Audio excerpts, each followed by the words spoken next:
So the person we're looking at this morning is Soren Kierkegaard. And as David said, his name is very difficult both to pronounce and to spell.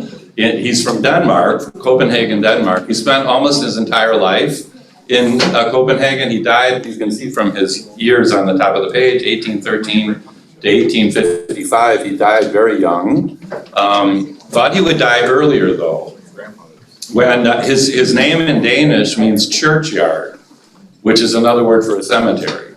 And so can you imagine being, hi, I'm Randall Cemetery. I'm Randall Graveyard. So the shadow of death, interestingly enough, loomed over his family. He was born the youngest of 7, I think, children.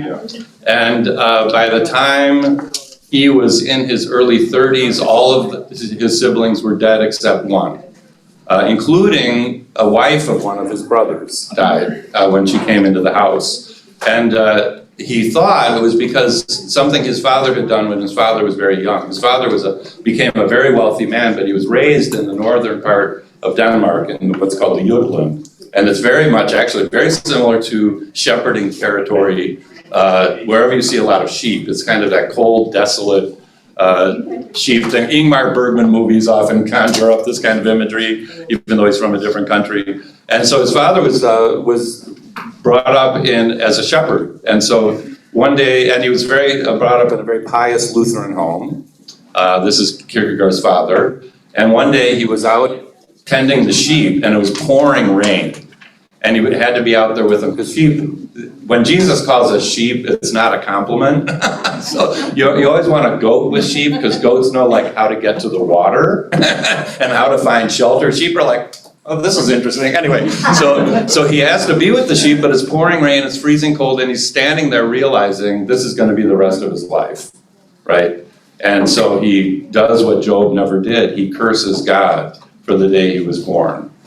Why was I born into a life like this? Well, he knew the book of Job. His father knew the book of Job and was immediately filled with the sense, oh my God, I've committed the sin even Job didn't commit. I'm going to be cursed for the rest of my life. And Kierkegaard echoed his father's concern that the curse was all of his children were going to die by the time they reached the age of Jesus.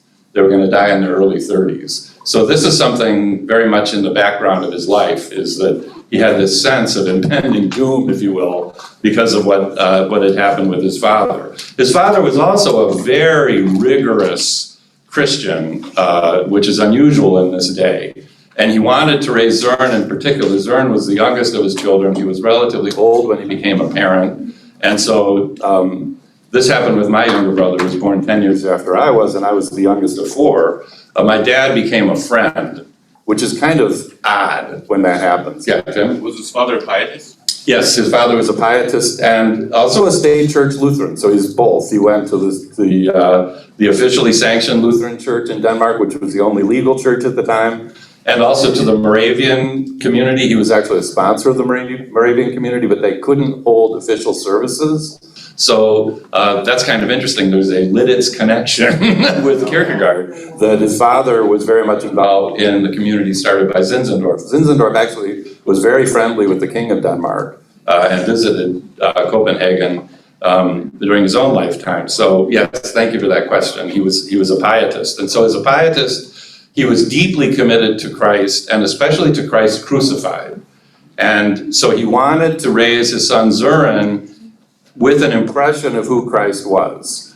And of course, Soren's a young child. He wants to be out playing with his friends. He doesn't want to learn about the cross of Christ, right? So his father had very imaginative ways of teaching him about Christ. And so one day he sat him down on the floor of his study, because Soren would come in and play in the study because his father worked during the day.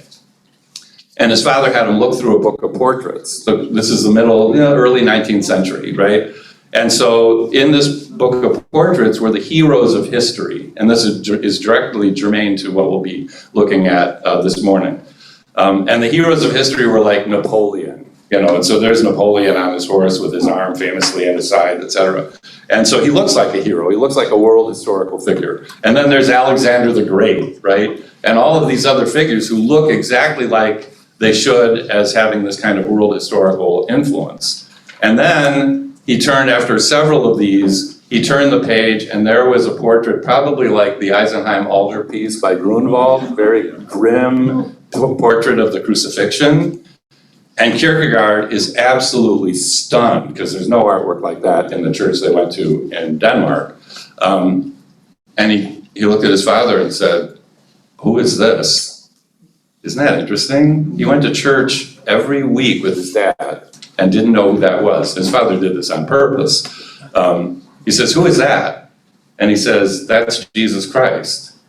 He says, "Well, who is he?" And his father said, "He's the Savior of the world." And he said, "Why did they do this?" Oh no, he said, "He's the most loving human being that's ever lived." And Kierkegaard says, "Then why did they do this to him?" And his father said, "Because the world hates the truth." And he says in one of his writings, for the rest of his life, he will never forget the impression that made on him. And this is then the key. What Kierkegaard tries to do in his adult life is create the impression of Christ that his father created for him. Now, at the time, he was horrified, and he was actually offended by what his father did, because he wanted to be a young boy, he wanted to enjoy life, like we all do. He wanted to hang out with his friends, he wanted to wear fancy clothes and all these things. And so in his early life, actually it didn't work, it kind of backfired, that it led Kierkegaard away from Christ. And this is really important to keep in mind in understanding him. How can Jesus Christ be a repellent force? How can Christ drive people away? How can Christ offend somebody? And Kierkegaard was offended by Christ. It's like Christ is the antithesis of a happy life, right? Here's this man abandoned by everybody, abandoned by God, dying alone on the cross, executed by the Roman Empire and hated by his own people. This is a model for living. This is what a young man aspires to, right? So you can see why he would actually back away from all of that. And so for a long period of time, he did in fact back away from Christianity. But after his father died, it's kind of interesting, he returned to Christianity in his own way, but he never saw himself as a Christian, right? And he said this, "I'm not a Christian." To his dying day, he said this, "I'm not a Christian, but I know what a Christian looks like. And when I portray what a Christian looks like, you will know you're not a Christian either," right? And so I want us just to be honest before God. We're not Christians. We never even wanted to be what Christians are. Now that we know what Christians are, holy cow, let's not do that. We admit it. We're honest before God. Maybe God will forgive us for our honesty, but that's the best we can do.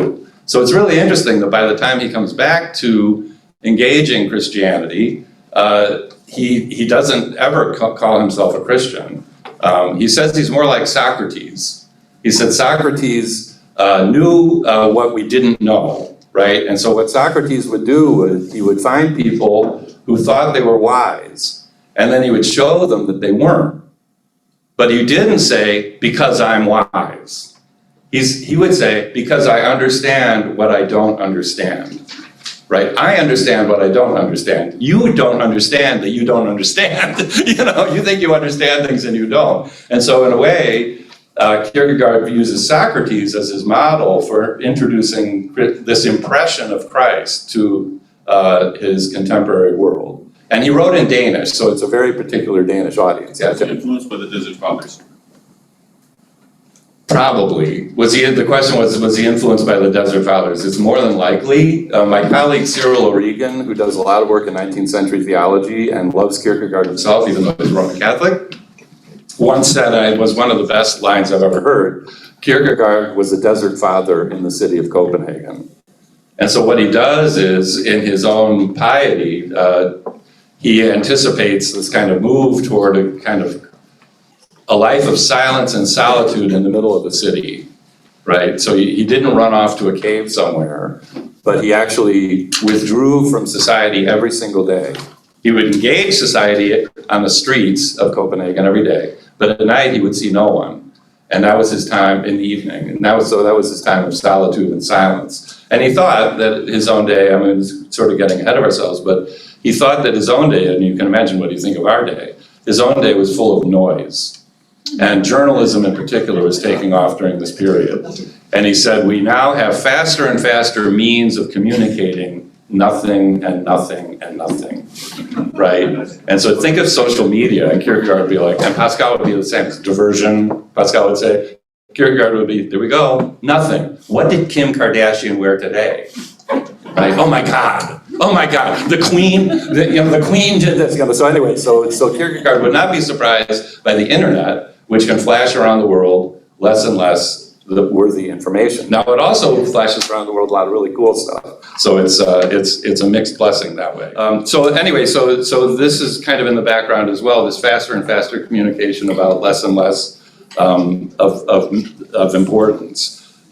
So how then in his adult life, how then would Kierkegaard, who, I mean, think about this, at the time, everybody was a Christian, right?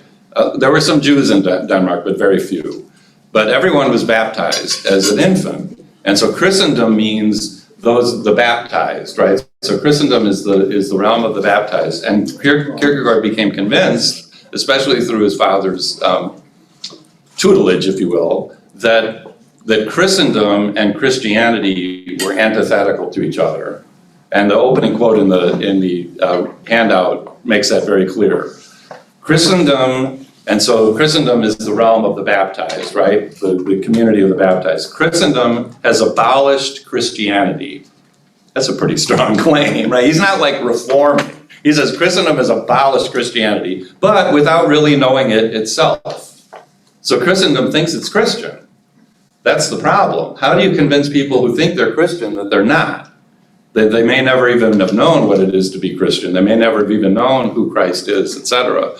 So he says, as a result, if something must be done, one must attempt again to introduce Christianity into Christendom.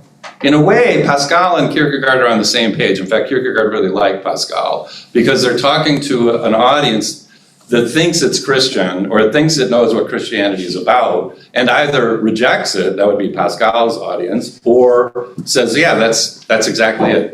This Christendom thing, that's who we are, that's Christianity. So it's a hard thing to convince people who think they already know what Christianity is, that it's not Christianity, that what they're about is not Christianity. And Kierkegaard, and toward the end of his life in his journals, thinks that the quintessential moment where Christendom triumphed was the introduction of the feast of Christmas. And so I say this as an intentional party pooper, you would say. The introduction of Christmas, because Christmas is about a child, like a baby. There's nothing threatening about a baby. The baby isn't asking anything of me. He's not demanding anything of me. He doesn't tell me to sell everything. He doesn't tell me to die for him, and anything like that. And so he thinks that that's the festival of Christendom, right? Where you have these beautiful Christmas hymns and everyone's happy and there's beautiful lighting and all the things we're doing, right? And so for Kierkegaard, that's Christendom. Christendom isn't it jolly to be a Christian? Isn't it jolly to have Jesus as a savior? Doesn't it make life even more enjoyable than it was before, right? If that's Christianity, then Christendom has abolished Christianity in his mind, right? There's a story I was told in Australia by a wonderful Anglican priest who moved down to Australia. And she had a son who she brought to church every Sunday. And one Sunday she was preaching on Good Friday. And she was talking about, and then when Jesus died, and her son was sitting in the front pew and looked up at her in horror and said, what, Jesus is dead? Right? So it just indicates that this is a theme that you don't often hear. But for Kierkegaard, that's actually not the bad news. The bad news is not that Jesus is dead, it's that Jesus is eternally alive, right? And so how did Christendom come to abolish Christianity? It did so by letting Jesus be passed, right? So what we read in the Gospels, according to Christendom, and again, I'm not trying to indict anyone today, he's indicting people of his own day. What we read in the Gospels is what happened back then. But they badly misunderstood who Jesus was, and now we understand who he is. And it's proven that we understand who he is and why our faith is true by the effects through history that Jesus' life had. I mean, just look at the way it transformed the world, right? That proves that Jesus is who we say he is, even though his own generation rejected him.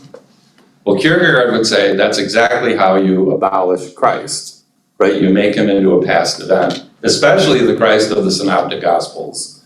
That for Kierkegaard, that is not a past event. And if you look at the Desert Fathers, interestingly enough, to bring them up, or anyone else, even Gandhi, if you look at the way Jesus influences them, even though Gandhi was not a Christian, it's the life of Christ portrayed in the Gospels that makes an impact on them, right? And so Kierkegaard wanted to return to that, and he thought Christendom had put Christ in the past tense. That's what he was, but now he's something glorious, right? So in the very second paragraph, it says, rather than that every generation must begin from the beginning with Christ and then set forth his life as the paradigm, Christendom has taken the liberty of construing the whole thing altogether historically, of beginning with letting him be dead, and then one can triumph, right? So if you treat it historically like Jesus is in the past tense, the Jesus of the Gospels in particular, then the paradigm of Christ's life is no longer in force, right? We don't have to conform ourselves to what Christ looked like in his own humanity. But this, he thinks, is blasphemy. Because if Christians are right, the life that Jesus lived is the life that God decided to live as a human being. What could be more significant in all of creation than the human life the Creator decided to live? Like every element of that life would be of eternal, not just temporal, significance. And so to say that Christ's life has its significance by the effects it had in history is to make him into a human being. It's to make him into Socrates. You know, now we say Athens was wrong to have him drink hemlock and kill him. We know he was right now. We use his method in university courses and all this stuff. And so that actually is true. We have learned that he was right. But is Christ like Socrates?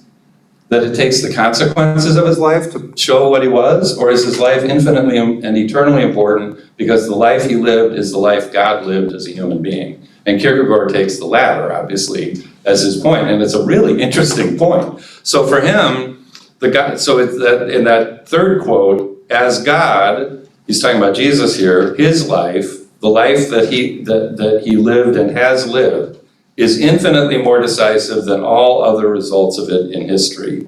So no matter what the results were, and he's not denying that there were, the life is still more important than anything else, right? The life that this person lived. So in order to make sense of that, he makes this distinction between sacred history and profane history. Sacred history is the New Testament, especially the Gospels. Profane history is anything else, right? Because sacred history is about the life God lived as a human being, according to him. Profane history is about human life. And the mistake that Christendom makes is it reads sacred history like it's profane history. And I do this myself. I will be quite honest. Whenever I come upon a passage in the Gospels that really just punches the wind out of my lungs, I say, well, that was before the resurrection. You know, now that the resurrection has come along, we don't have to do that, right? That was back then. The disciples in Galilee had to do that, right? So this is the way we pull the rug out from under the impact that Christ makes on us, is that we relativize it historically. And that's what Christendom does, right? Well, that's what they were like back then, but we've kind of outgrown that now. We know much better.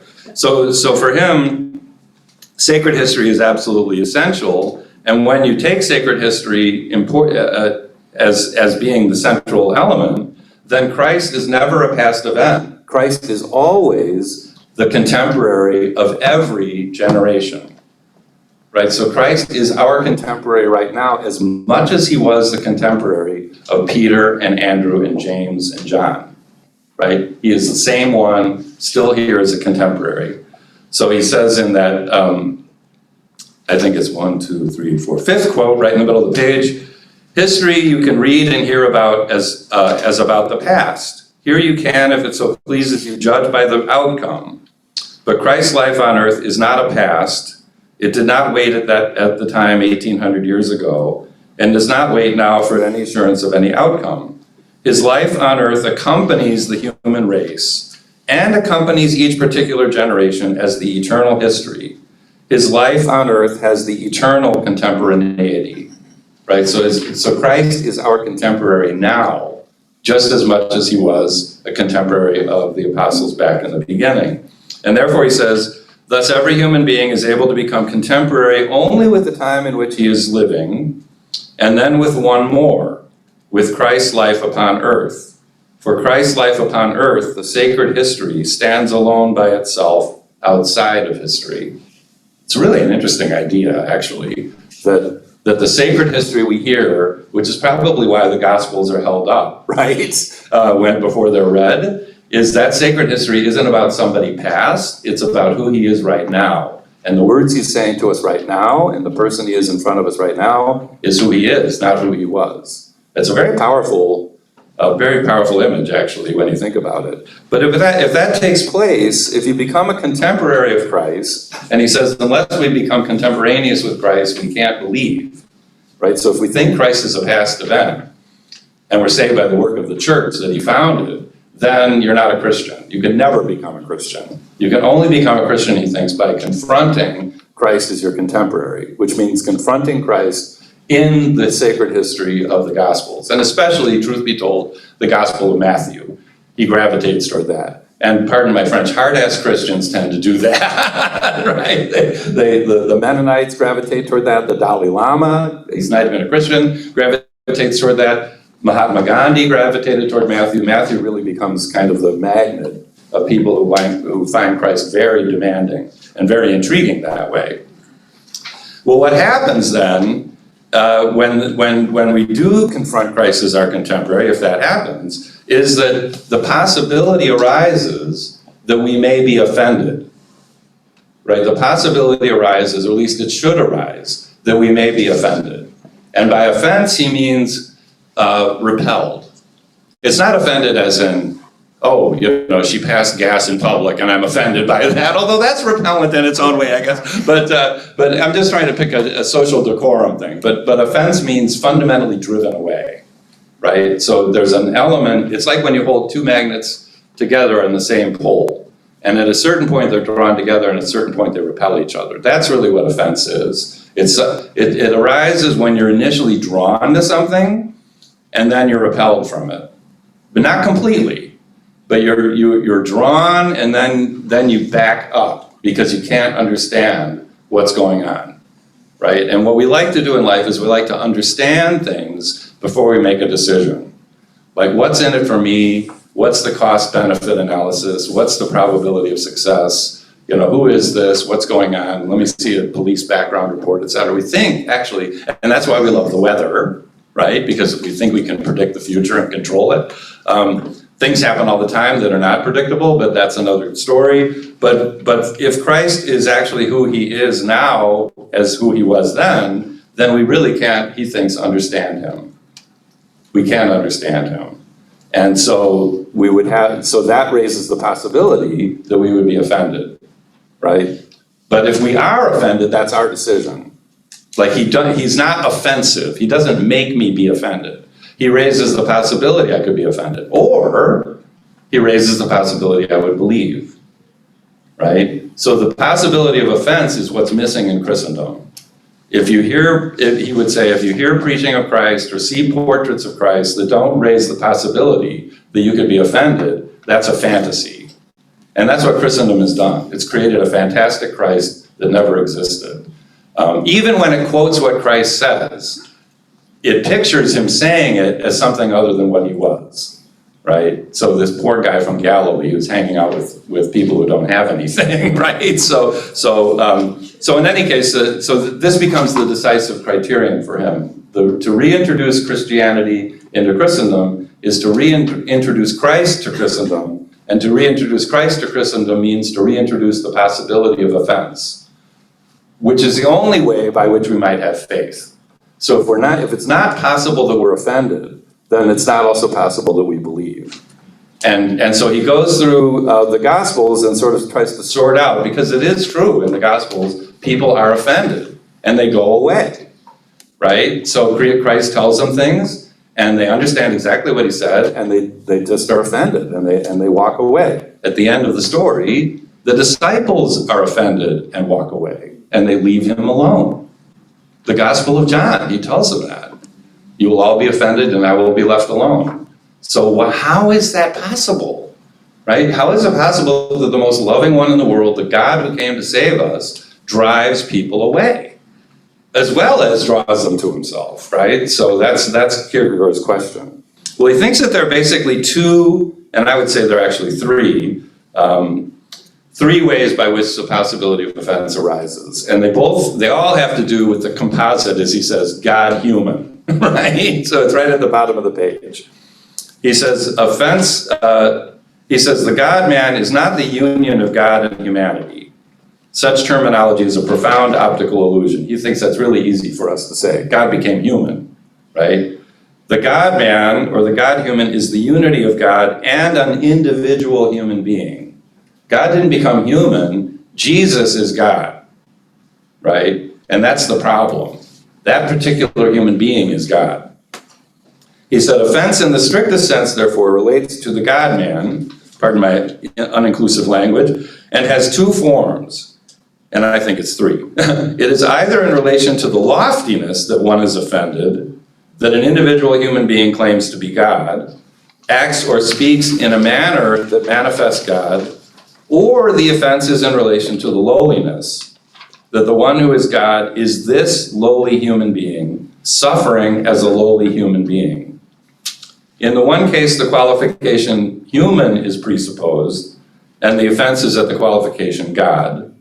And in the second case, the qualification God is presupposed, and the offense is at the qualification man. The God-man is the paradox, absolutely the paradox. Therefore, it is altogether certain that the understanding must come to a standstill on it, right? So what happens is, you think you understand him because you accept his humanity, and then he starts doing and saying things that suggest divinity. And that brings your understanding to a halt. Like, that's not possible. So you're offended by his loftiness. Or you assume his loftiness. You are the Christ, the Son of the living God. And then he starts telling you he's going to go to Jerusalem and be handed over to his enemies and crucified and rejected by his people. And now you're offended by the lowliness, right? So you've accepted the loftiness. Let's say you go through the first possibility of offense. It's like, okay, this human being is God. And now God, as this human being, is going to do that? Be utterly powerless and die alone?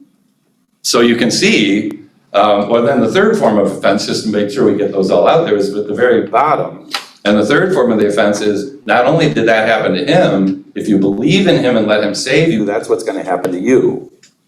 You're going to be rejected by your generation. You're going to be alone. You're going to drive people away because they won't be able to understand you, right? You will be as incomprehensible to your contemporaries as Christ was to his. Why did you sell your possessions? Why did you give to the poor? Why did you think Jesus was serious when he said any of that, right? So the offense and the inability to be understood can transfer, if you're a Christian, it will transfer from Christ to the Christian. Right? And that, to me, that's where people, if anyone accepts the first two claims and works through the possibility of offense, the third one's going to get them. The third one's going to get them. That what Christ looks like as our contemporary is what our lives should look like. And why don't they look like that? Right? Why don't they look like that? Well, because we live our lives, I would say, he would say, according to the understanding. And we live everything up to a certain degree, and everything's just carefully measured out, and we give this amount, but no more than that. We sacrifice this much, but no more than that. We do this and that. And Christ just sacrifices everything. It's just like throws it away and counts it as victory, right? And we're not willing to do that. So I think lying behind all of this is the recklessness, if you will, of divine love and compassion. But just to look at a few examples of that, he says the first form of offense is, and it's intriguing actually, is when the disciples of John come to Jesus. And I never noticed this when I was younger until I read Kierkegaard. Just a second.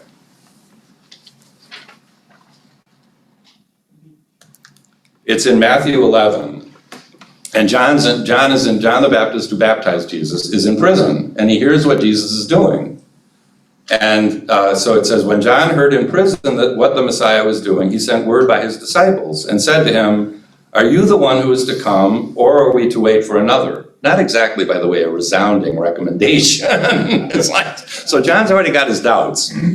Jesus answered them, "Go and tell John what you hear and see. The blind receive their sight, the lame walk, the lepers are cleansed, the deaf hear, the dead are raised, and the poor have good news brought to them." Now, in Kierkegaard's day, that would have been the proofs of Christian faith, right? Miracles. He does all these miracles, therefore he's God, therefore our faith is true. But what does Jesus say? Not QED, that's been demonstrated. He says, "Blessed is anyone who takes no offense at me." So by telling John what they see and hear, the possibility arises John will be offended.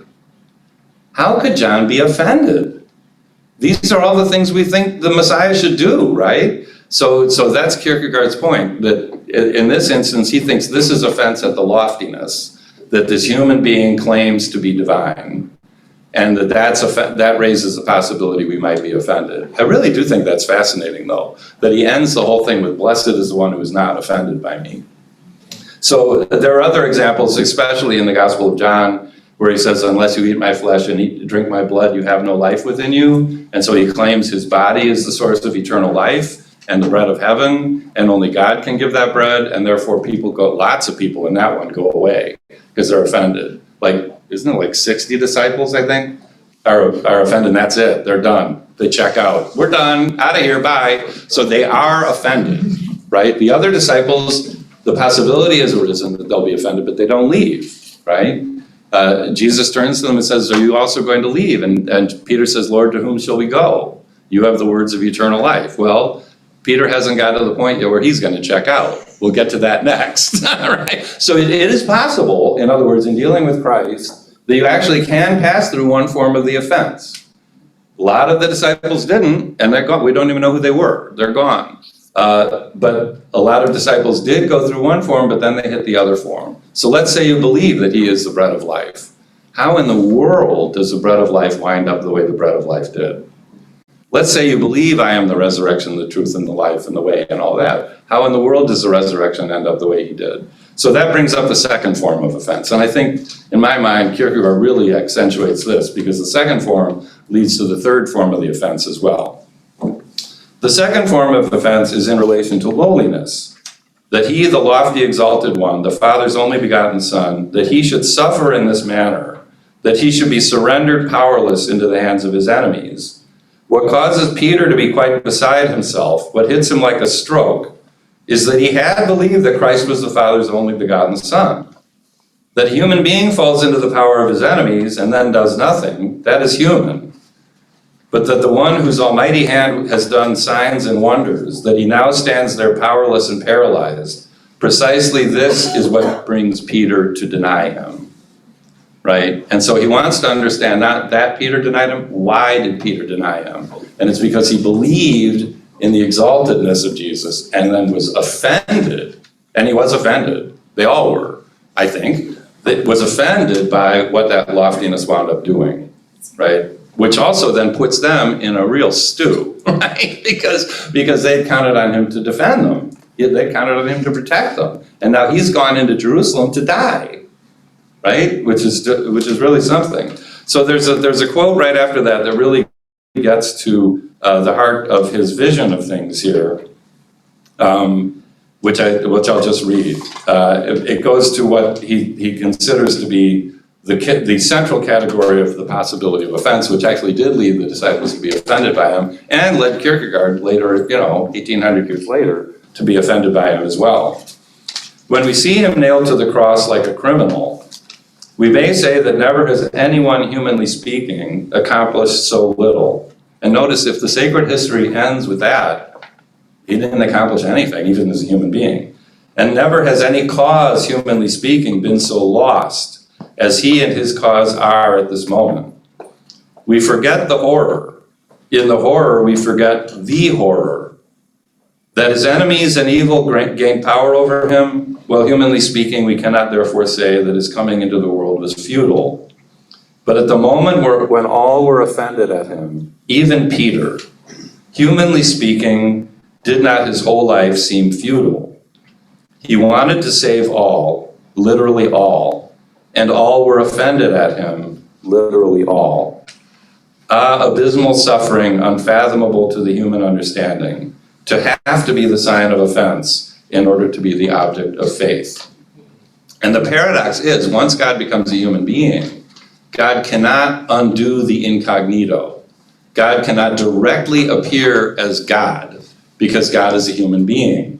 So the human being can't directly appear only as a human being, because the human being is also God, and God can't appear as God, because God is also a human being. So it's like putting a disguise on that then becomes your identity. And you can't say, oh no, it's really me.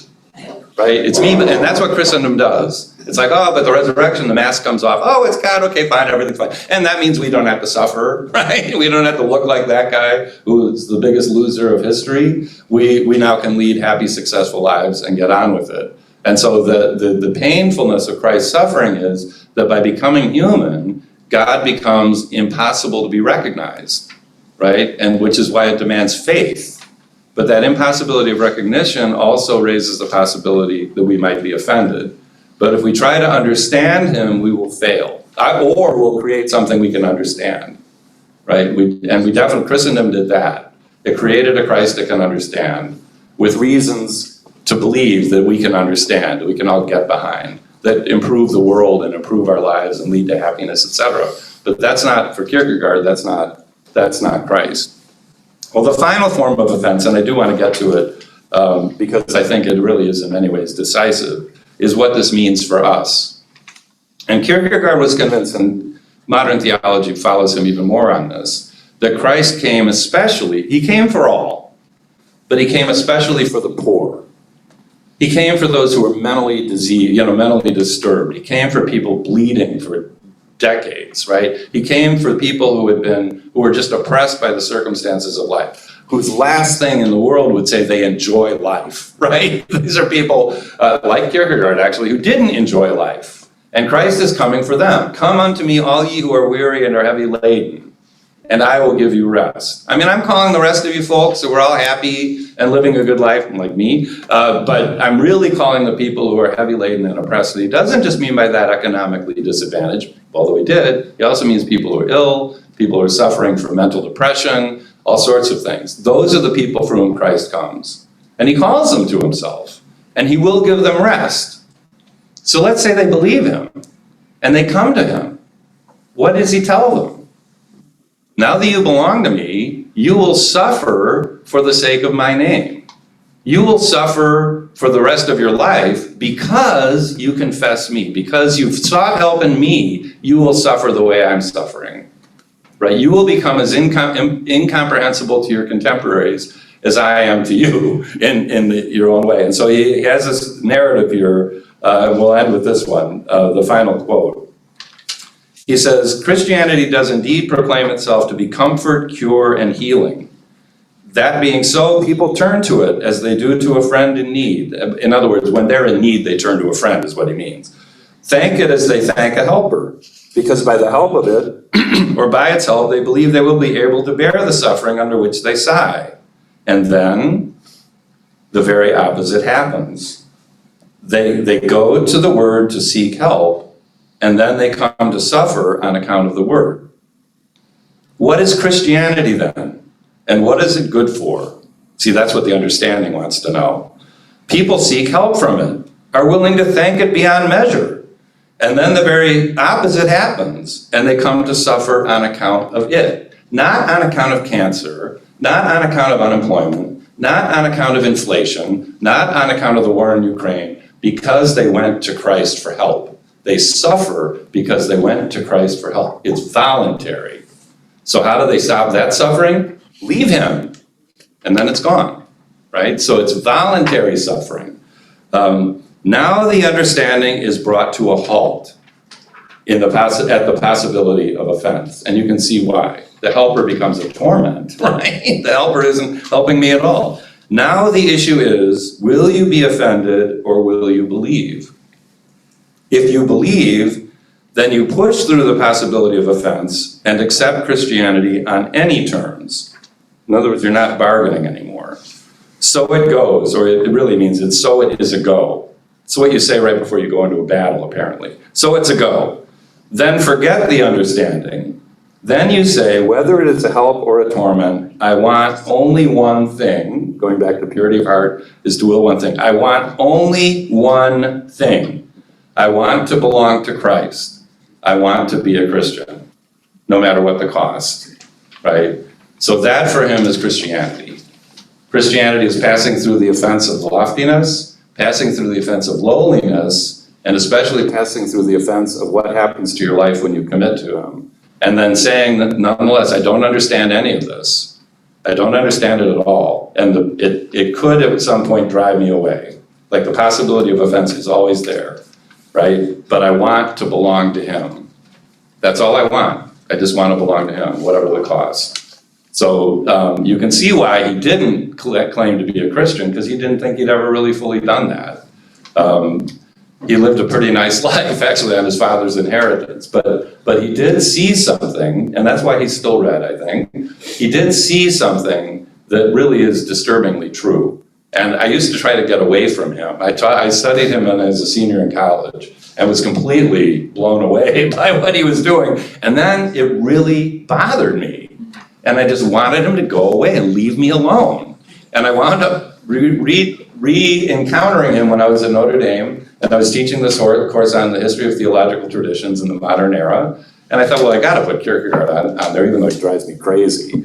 And so I put on the work from which all these quotes are found, and they're just like seared into my heart now. It's like, I'm just so mad at him because he won't leave me alone. So he has this uncanny effect to point out things that we otherwise would try to avoid. Yes? And is this synonymous with existentialism? Mm-hmm. He was the existentialist. Yeah, he's the beginning of what we call existentialism. Existentialism proper arises with the philosophy of Martin Heidegger in the beginning of the 20th century, like 1920s. But Heidegger was very influenced by Kierkegaard and also by Pascal. So kind of the prototypical existentialists are Pascal and especially Kierkegaard. And Kierkegaard is in particular because he said, this is something we didn't talk about, but what Christendom did was it turned Jesus into a theory that you could understand, right? So you turn Christ into a doctrine, or you turn him into a creed, and then you confess it, and then you try to understand it.